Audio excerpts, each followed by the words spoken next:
Good morning. This is Jason Dean coming live at you again for another installment of the giant stack of movies that I bought last Saturday at Opera House Video for their crazy, insane sale that they had. They had this all well, actually, it was all Belfast. I only went to Opera House Video, surprise, surprise.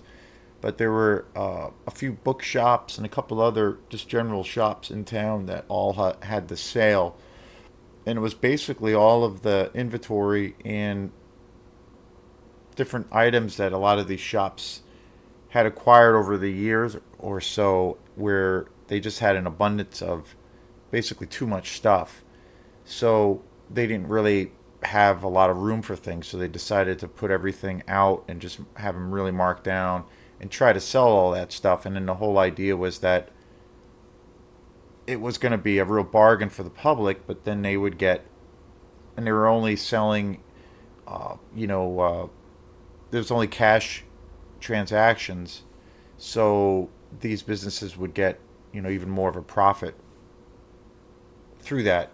So I went to Opera House Video, and it was amazing. I bought a whole stack of really great movies. Most of the titles that I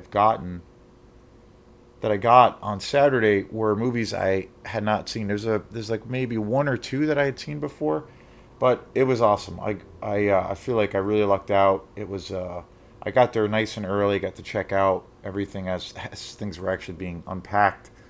So it was pretty awesome. And today's show is yet another show in that series because I'm reviewing all of the movies that I got, and I've been watching them.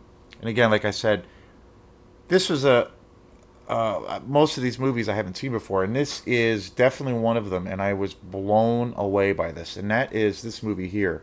It's a Filipino horror supernatural exploitation movie called The Killing of Satan. I got this on DVD. It came out in 1983. This movie is completely insane, and I loved every second of it. It is so freaking wild, and it's got all kinds of elements. It's got the fantasy element. It's got the supernatural horror element. It's so incredibly cheesy. It's got some really impressive fight sequences. A lot of really cool action.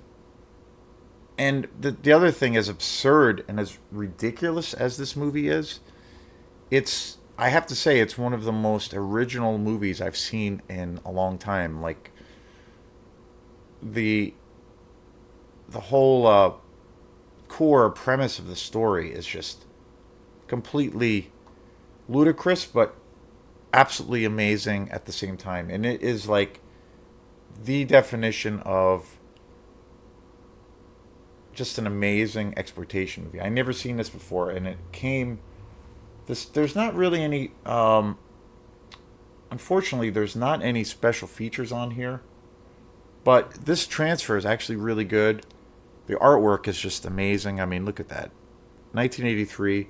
It's a Filipino movie, and I have over the last year or so, I've bought a few. I have like two or three other Filipino exploitation movies, and they're just amazing. I have one that I got last year, Silas, um, Daughter of Eden, and I got that through Mondo Macabra, which is my favorite label. Super sleazy, super disturbing, and it's a Filipino movie, but just an incredible movie. And I also got another movie that I think is Filipino called The Succubus, also another Mondo Macabra title, but just amazing, just amazing. And that's those are examples as to why Mondo Macabre is my favorite label of all time. And this is another Filipino movie that is just so obscure. I never heard anything about it. It was directed by Efren C. Pinon,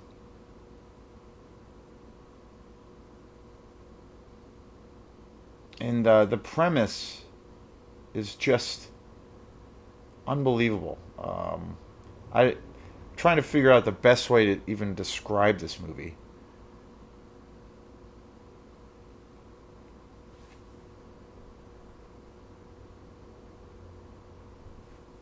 To fulfill his dead uncle's task and to save his kidnapped daughter, an ex-convict must go and fight a powerful but villainous magician.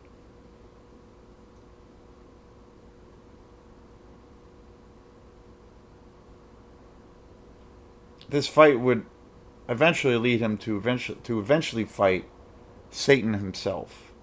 It's a Filipino-made horror fantasy movie about a man who is chosen by his dead uncle to battle the forces of evil. He fights a being called the Prince of Magic, who shoots rays from his hands, makes heads spin around, and he also hypnotizes people. He finally faces Satan himself and engages him in a battle of magic. And yeah, there's the whole premise of the story. Like this uncle who is who has these like kind of like psychic clairvoyant powers, kind of passes it on to his nephew, and his nephew ends up becoming even more powerful than his uncle. And in the midst of all of this, there's this one character in the movie that's kind of the main character, the Prince of Magic, who is this like supernatural entity who is basically put on Earth by Satan as being like basically his main or his lead henchman. He's like this all powerful deity, and he's also in the flesh, and he kidnaps this guy's daughter to offer her as a sacrifice to Satan, and this leads the nephew to find his daughter, and then he eventually battles Satan himself, and it's just so unbelievably ridiculous. Like even when they get to the scene of where he eventually fights Satan himself, he's got he literally has the horns and the pitchfork and the cape, and he's all red, and it's just like with all of the kind of incarnations of the devil or Satan or Lucifer that we've seen in film, I've never seen it handled this way, where he's literally a guy with a tail and horns and a pitchfork. Like, it's so utterly ridiculous. But in the context that it is, and for the context of this movie, it's kind of amazing. Like, it's the most it's the schlockiest portrayal of Satan that I've ever seen in my entire life. But again, in the context of this movie, because of how ridiculous it is amazing, and it just totally works. The fight sequences, like I said, are just totally ridiculous. These creatures, these deities, or these beings have this power to basically explode people and to blow up people's heads, and they also like shoot laser beams out of their hands and out of their eyes, and they make people explode. And there's kind of no rhyme or reason as to how they have some of these powers, but it's just amazing, and it's so ridiculous. Like the and this came out in '83, so there was, the effects are just, well, they're all practical effects, but the effects that they attempt to use for the laser beams, for instance, are just so utterly ridiculous and so terrible, but at the same time, it's amazing. And that's literally, due to they had no technology at their disposal in '83. I mean, computers were barely even a thing then, so I don't even know how they really did any of this stuff. But for what it is and for what it's worth, it's kind of awesome. And there's a lot of like hand to hand combat sequences in the movie that are actually really good. And this movie's actually pretty gory. Some of the practical effects, there's a couple of scenes of where heads are blown up and bodies are basically ripped apart. There's one scene where one of the battles is one of the battle scenes between the Prince of Magic's one of the Prince of Magic's men and one of the nephews. He basically, when the nephew goes on this quest to find his daughter and then he eventually fights Satan, he has this little mini army of other like men or soldiers that also have this kind of ability, this like psychic ability, and some of these supernormal or supernatural powers. And there's a scene between one of his men and one of the Prince of Magic's soldiers who's a woman, and she like rips this guy's face off, and then he in turns blows up her body psychically, and it's just like just describing these scenes are, it's just so utterly ridiculous.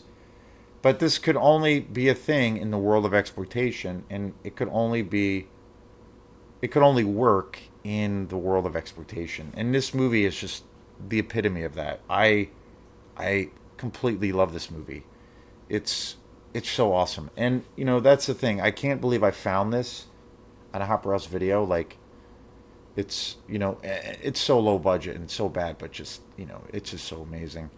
And like I said, these movies, this style, I love all styles of film, all different, many different genres of film making, and many different kind of filmmakers. Even my favorite filmmaker of all time, my favorite director of all time, Stanley Kubrick, is so far removed from this kind of world. Sometimes I hear it described as, if you look at a director, say like Herschel Gordon Lewis, and then say like Steven Spielberg. I've often heard over time that, like, when people talk about someone like Steven Spielberg, for instance, who I love. There's some movies of his that I love, and I just did a movie review recently of Minority Report, which I think is one of his best movies. Such an awesome sci-fi movie. But I've heard him referred to in those kinds of circles or in that light as being kind of like a highbrow director, where they really legitimately had, a skill set and a real technical know-how, a technical prowess on how to conceptualize putting together a movie. They really had, a high level of skill. They also had access to, you know, really high caliber actors in their films. They also had the backing of major studios. So they had an incredible budget.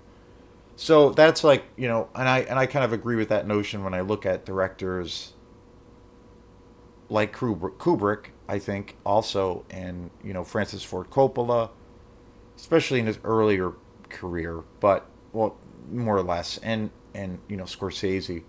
Even though those directors too have had many conflicts with studios, and they've also had problems getting financing, but for the most part, they're they're like the most technically skilled directors that there is, or that America has to offer, or the world has to offer.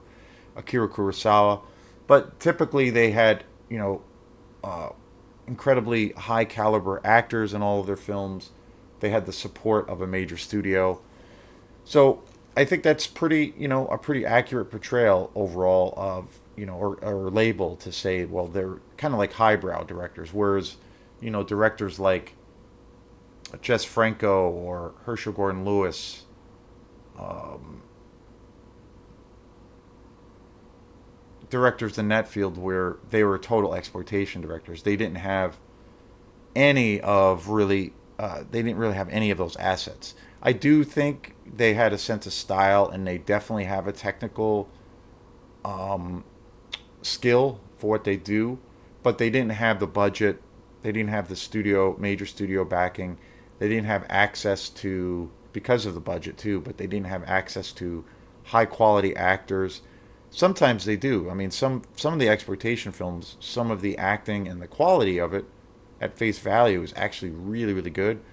But and they didn't.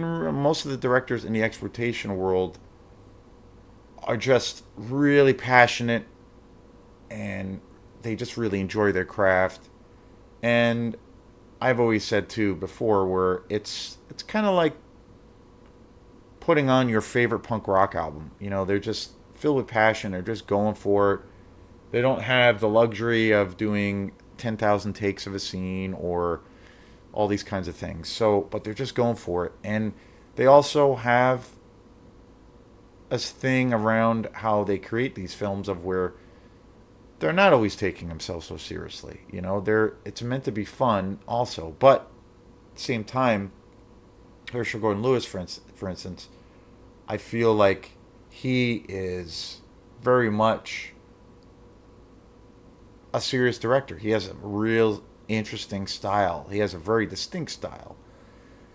And I think he really had a voice, even though it could be debatable if you're going to look at him as an artist or even a high caliber director. But it is for what it is. It is what it is. And I still think he left an incredible legacy, very influential, and I love his stuff.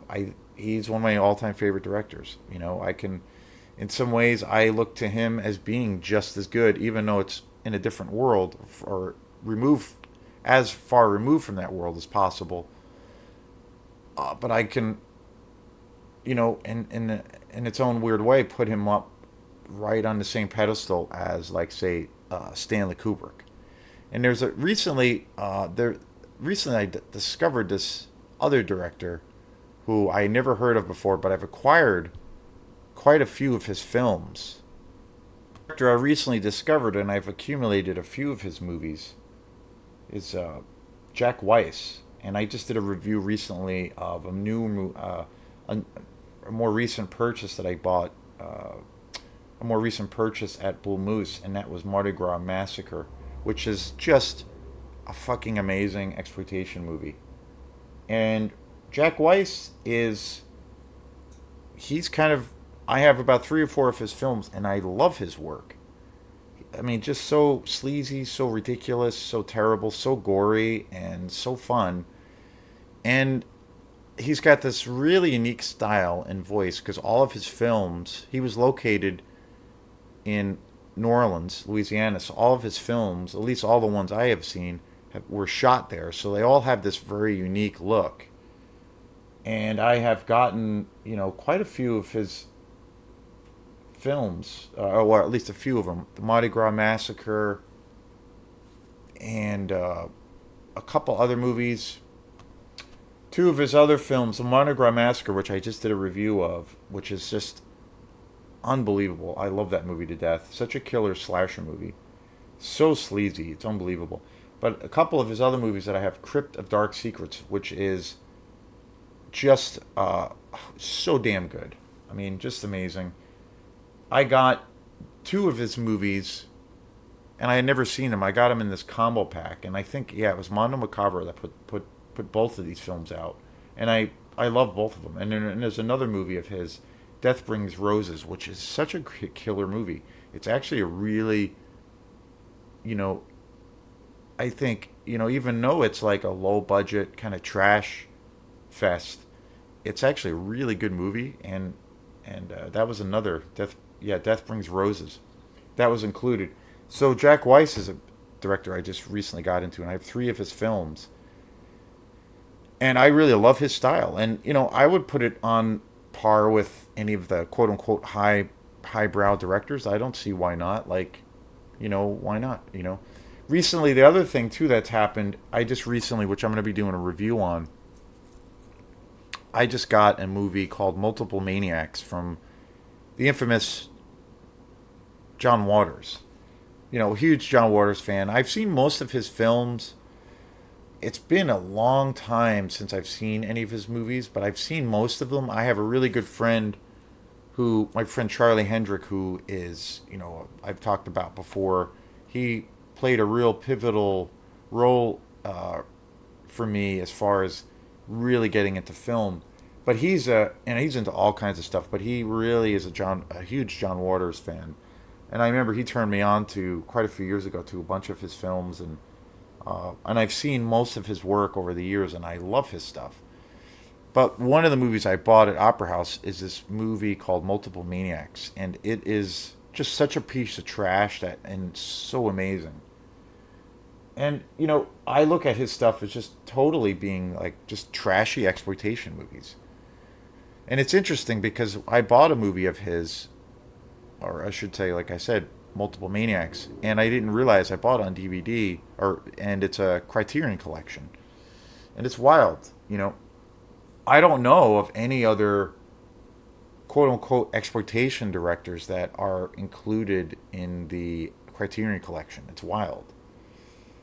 And it's interesting too because John Waters is actually going to be coming to Maine. He's going to be at the Waldo Theater for 2 nights where it's totally sold out. Totally sold out. And he makes, I forgot how trashy his movies are. Like Multiple Maniacs is as trashy as you can get.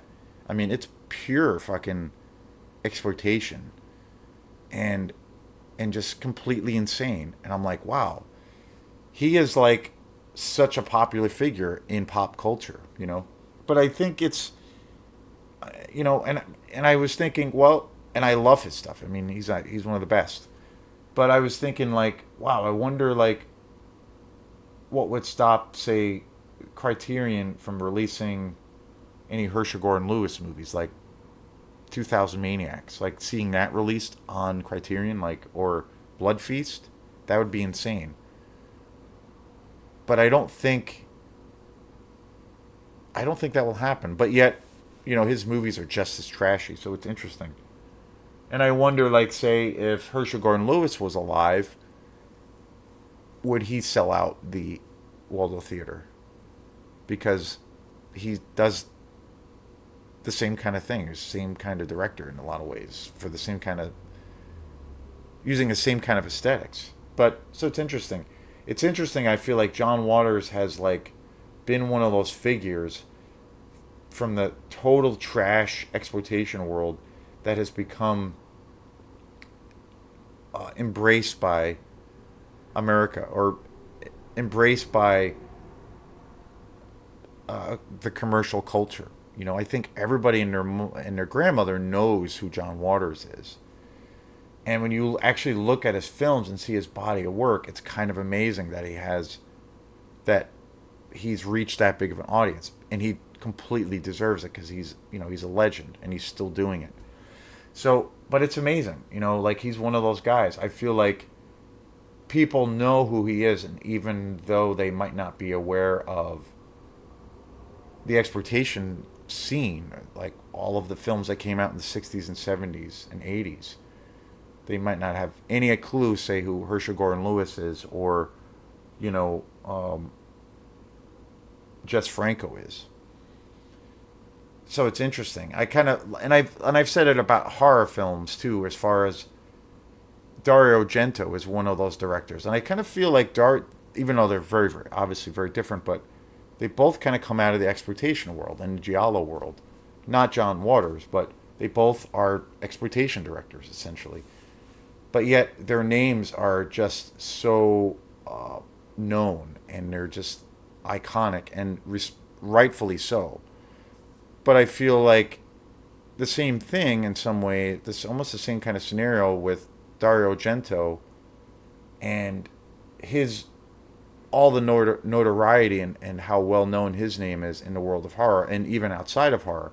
I think there's millions of horror fans out there that probably have never seen or checked out any of all of the horror exploitation stuff that came out in Italy and in Europe in general in the 60s, 70s, and 80s.